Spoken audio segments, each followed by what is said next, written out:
Hi friends, நான் இந்த வீடியோவில் நம்ம என்ன பார்க்க போறோம் அப்படின்னா, நீங்க தம்ப்நெயிலே பார்த்த மாதிரி ஆர்கானிக் கெமிஸ்ட்ரியிலேயே இவ்வளோ டைப் ஆஃப் ரியாக்ஷன் இருக்கு, அதை எப்படி நான் அண்டர்ஸ்டாண்ட் பண்றது அப்படிங்கறத பத்தி தான் இந்த வீடியோவில் பார்க்க போறோம். If you want English video, இதே வீடியோவை நான் இங்கிலீஷ்லயும் கண்டக்ட் பண்ணியிருக்கேன். ஸோ அதோட லிங்கை டிஸ்கிரிப்ஷன்ல கொடுக்குறேன், அதை கிளிக் பண்ணி தெரிஞ்சுக்கோங்க.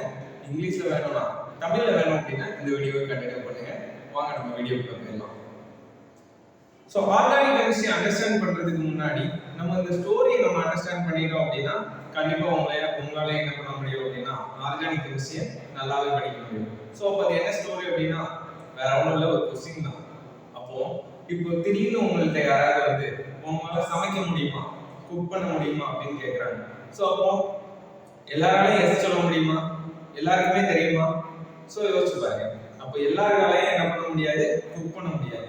ஸோ அப்போ யாரால முடியாது அப்படின்னா அவங்களுக்கு என்ன முடியாது?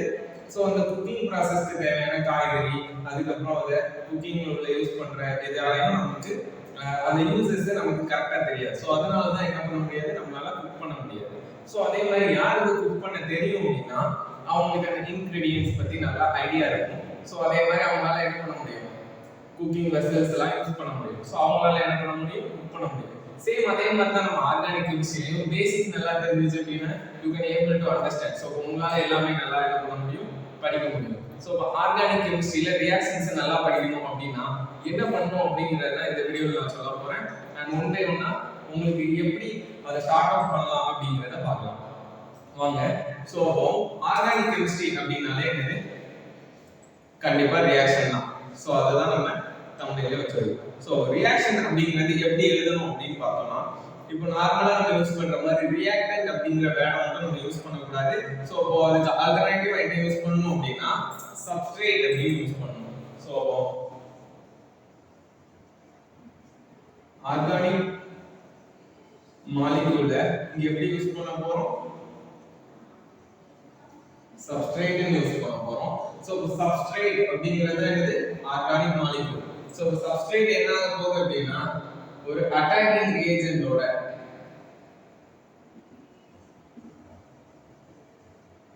அட்டாக் ஆக போகுது.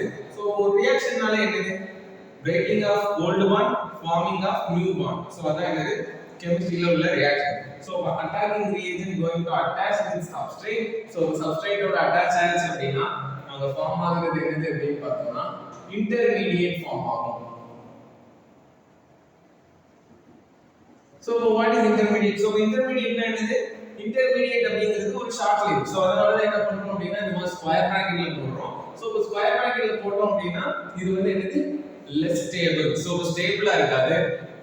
சோ இது என்ன பண்ணும் அப்படின்னா கன்வெர்ட்டட் இன்டு ப்ராடக்ட். சோ ப்ராடக்ட்டா இது சேஞ்ச் ஆகும். சோ இந்த இன்டர்மீடியேட் நம்ம பை ப்ராடக்ட் அப்படின்னு கூட சொல்லிக்கலாம். சோ இந்த இன்டர்மீடியேட் வச்சு தான் ஹோல் ஆர்கானிக் கெமிஸ்ட்ரியில உள்ள ரியாக்ஷனே இருக்கு. அப்ப இந்த intermediate and attacking reagent and சப்ஸ்ட்ரேட்டோட டைப் தெரிஞ்சிச்சு அப்படின்னா you can able to easily identify and எல்லாத்தையும் உங்களால படிக்கவும் முடியும், அண்டர்ஸ்டாண்ட் பண்ணவும் முடியும். சோ அதுக்கு சின்ன டிப்ஸ் மட்டும் சொல்றேன். சோ சப்ஸ்ட்ரேட் அப்படின்னா எல்லாமே ஆர்கானிக் மாலிக்யூல். சோ ஆர்கானிக் மாலிக்யூல்னா என்ன, கார்பன் காம்பவுண்ட். சோ இப்போ கார்பன் காம்பவுண்ட் அப்படின்னா carbon atom connected with another so many type of carbon atom. So அந்த கார்பன்ல என்ன இருக்கு, ரிமைனிங் உள்ள bonds are hydrogen.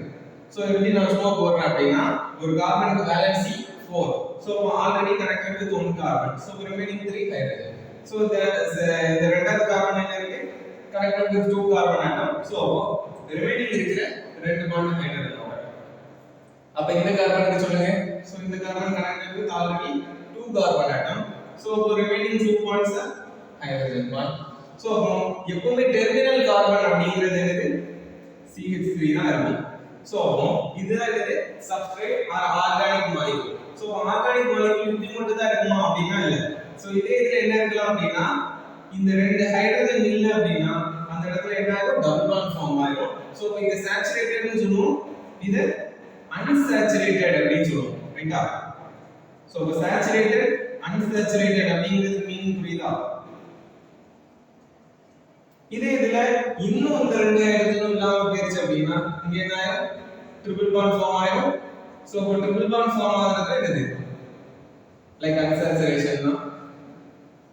So single bond compound மட்டும் தான் என்னது saturated, double bond and triple bond காம்பவுண்ட்ங்கிறது என்னது unsaturated molecule. சோ இந்த மாலிக்யூல்ல அட்டாக்கிங் ரியேஜென்ட் எப்படிலாம் அட்டாக் பண்ணலாம் அப்படினு பாத்தீங்கன்னா இப்போ இதுல என்ன பாசிபிலிட்டி இருக்குன்னு செக் பண்ணுங்க, உங்களால அதை ஐடென்டிஃபை பண்ண முடியும்.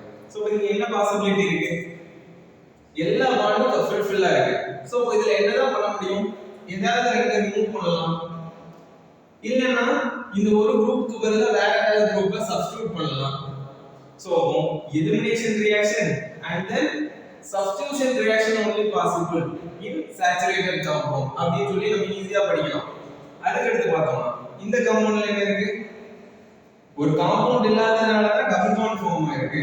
சோ இங்க என்ன பண்ணலாம், ரெண்டு எலிமெண்ட்ஸ் அதாவது ரெண்டு ஆட்டம்ஸ் நம்மளால ஆட் பண்ண முடியும். அப்ப இங்க addition reaction possible.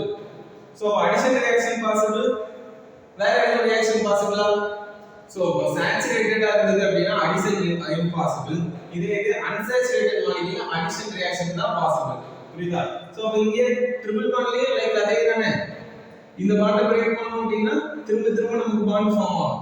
So addition reaction possible எங்க அப்படி பார்த்தோம்னா இந்த அன்சாச்சுரேட்டட் மாலிக்யூல்ல. அப்ப சாச்சுரேட்டடா இருக்கா அன்சாச்சுரேட்டடா இருக்கான்னு பார்க்கணும்.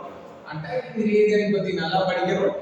and intermediate என்ன ஃபார்ம் ஆகுது, லைக் ஃபார் எக்ஸாம்பிள் கார்பனுக்கு மேல பாசிட்டிவ் சார்ஜ் இருந்துச்சுன்னா கார்போகேட்டையன், கார்பனுக்கு மேல நெகட்டிவ் சார்ஜ் இருந்தா கார்பனையன், கார்பனுக்கு மேல டாட் இருந்ததுன்னா carbon free radical. So these are the reactive intermediate. So இந்த இன்டர்மீடியேட் என்ன பண்ணும் அப்படினா ஸ்டெபிலைஸ் ஆகும். அப்ப இந்த ஸ்டெபிலைஸ் ஆகுற ஸ்டெப் தான் நம்ம என்ன சொல்லுவோம் அப்படினா இன்டர்மீடியேட் ஸ்டெப்னு சொல்லுவோம். அதுதான் ஒரு ரியாக்ஷனோட RDS ன்னு சொல்லுவோம், ரேட் டிட்டர்மைனிங் ஸ்டெப். அந்த process ஸ்லோவா இருக்கும். சோ அப்போ ஸ்லோவா இருக்கிற processல உங்களால அதோட ஸ்பீடை கால்குலேட் பண்ண முடியுமா, இல்லனா ஃபாஸ்டா இருக்கிற ரியாக்ஷனை கால்குலேட் பண்ண முடியுமா அப்படினா obviously ஸ்லோவான ரியாக்ஷன்ல தான் ஸ்பீடை கால்குலேட் பண்ண முடியும். fraction of secondல நடந்துருச்சு அப்படினா நம்மளால கால்குலேட் பண்ண முடியாது. ரைட்டா? சோ அப்போ அதுதான் என்னது இன்டர்மீடியேட்டோட வர்க். சோ அப்போ இன்டர்மீடியேட் வச்சு ப்ராடக்ட் என்னது அப்படிங்கறத பிரெடிக்ட் பண்ணா அதுதான் ஆர்கானிக் கெமிஸ்ட்ரி. சோ ஆர்கானிக் கெமிஸ்ட்ரியில உள்ள ரியாக்ஷன் எல்லாமே இப்படிதான் இருக்கு. ஆனா ஏன் நம்ம நேம் ரியாக்ஷன் படிக்கிறோம் அப்படின்னா ஒவ்வொரு சயின்டிஸ்டும் என்ன பண்ணிருப்பாங்க, அவங்களா இண்டிவிஜுவலா ஒவ்வொரு ரியேஜென்ட்ஸ் எடுத்திருப்பாங்க, அட்டாக்கிங் ரியேஜென்ட்ஸ். சோ அந்த அட்டாக்கிங் ரியேஜென்ட்டும் சப்ஸ்ட்ரேட்டும் எந்த மாதிரி ரியாக்ட் ஆயிருக்குன்னு ஒவ்வொரு சயின்டிஸ்ட் சொல்லியிருப்பாங்க. சோ அதனால தான் நம்ம என்ன பண்றோம், கேப்ரியல் தாலிமைட் சிந்தசிஸ். சோ அவர் என்ன பண்ணிருப்பாரு, தாலிக் அன்ஹைட்ரேட் எடுத்து ரியாக்ஷன்ல பண்ணிருப்பாரு. சோ இந்த மாதிரி ஒவ்வொரு டைப் ஆஃப் எக்ஸாம்பிள்ஸ் இருக்கு. சோ இப்போ first substrate, attacking reagent, intermediate. So இதெல்லாம் பத்தி உங்களுக்கு நல்ல ஐடியா இருந்தது அப்படினா you can able to easily understand the organic chemistry. புரியுதா? சோ உங்களுக்கு இதெல்லாம் பத்தி தெரியும்னா ஓகே, ஈஸியா உங்களால புரிஞ்சுக்க முடியும்.